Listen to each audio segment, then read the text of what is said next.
Today's Knife Lab gag is a simple one. I had like 8 beers when I was coming off of night shift, hadn't slept for about 24 hours, and somehow ordered myself a pair of realistic leather medieval Archer's van braces, and I didn't remember until they'd shown up. Dad,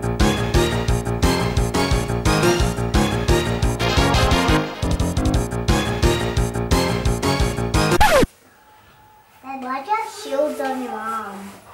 Because it's a really good question, Alice.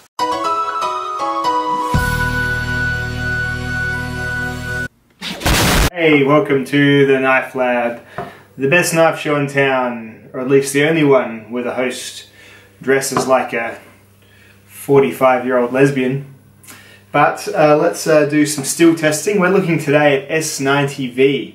So we've got a pretty high regarded steel, known for its edge retention. Benchmade, it's about as high as they go with their premiums of steel. Spyderco uses it a little bit in sprint runs, and in your Recenti knives, I believe, S90V. Interesting stuff. It has got the same amount of vanadium as S110V, but then S110V has a little bit more carbon and a little bit more niobium, which is a bit of an exotic carbide fluorber as well. So. But this is definitely well known to be a beast on edge retention, and in my previous tests it has certainly shown that as well. So we are looking at cutting rope with this knife until it no longer slices into a held sheet of paper like so. Thank you very much to Daniel for sending this one along. Most of my mules have been from Dave, but then Dan saw that I was missing a S90V and an M4 mule, so he sent those two along as well. So. Good job, Dan. Much thanks. So I've gone and put a 17-degree mirror polished edge on it. From what I can tell about S90V, though, is that sometimes it performs better with a coarse edge. I'm doing mirror edges on all these mules for uniformity, but just keep that in mind, and also keep in mind that this is at 59, apparently 59.2 Rockwell is what a lot of these are getting quoted at when people are testing theirs. That's just from the forums. I haven't got a Rockwell tester. But yeah, that is kind of what I'm assuming. I'm assuming it's nothing too radically different from that. 60-ish, just we'll say. So yeah, interested to see how it does. Let's get into it.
$6.75.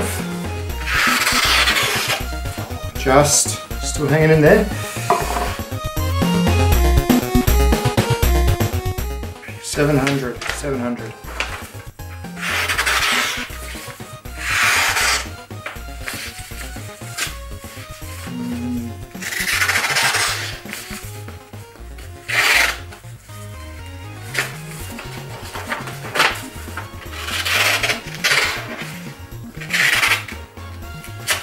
Yep, okay, 700, that's enough to stop on just these little catches, little dull spots developing, no problems at all.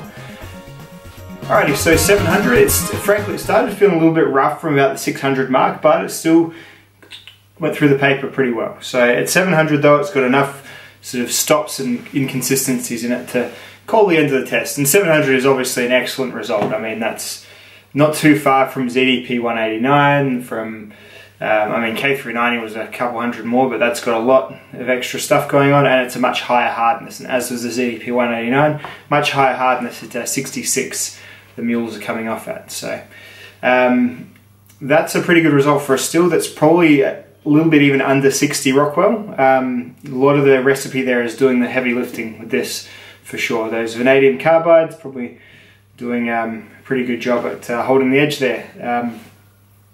So yeah, I have to have a rest from these eventually. I can, no more cut tests once this Mule set's complete, that's for sure, not for a long while anyway. So yeah, I'm interested, I'd love to have a 110 Mule though, because whilst I've got a 110 Para, it's at 15 degrees, so then changing that edge to 17, it's all a bit less comparable. But yeah, I mean, thinking comparably to the other Mule stills, is doing a good lot more than RWL, a good lot more than LMAX. You know, that says how I would have predicted as well. So it's pretty cool. I would love to see it a bit harder. I reckon even harder would go even longer, but then you're going to start to develop problems with brittleness, especially when you're using something like vanadium to do a lot of your cutting. It's a bit brittle stuff, hard stuff for brittle stuff. Anyway, without Google metallurgizing too much more, I will leave it at that and call it 700 on the S90V Mule. Definitely upper tier steel.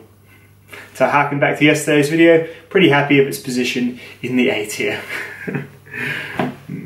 Alright, I'll see you in the next video, guys. Goodbye.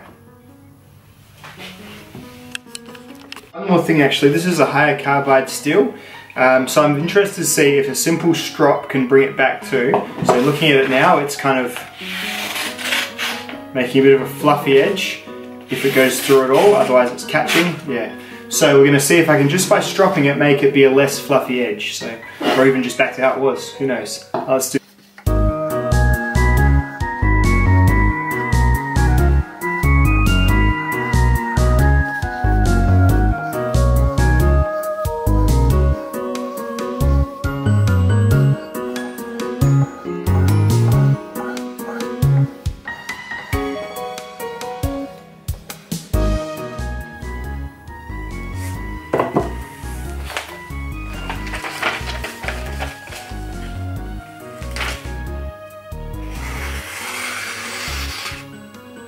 Much better.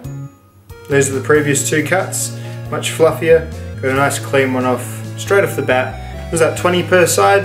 Pretty good stuff. Alright guys, power with Strop, man. Get into it.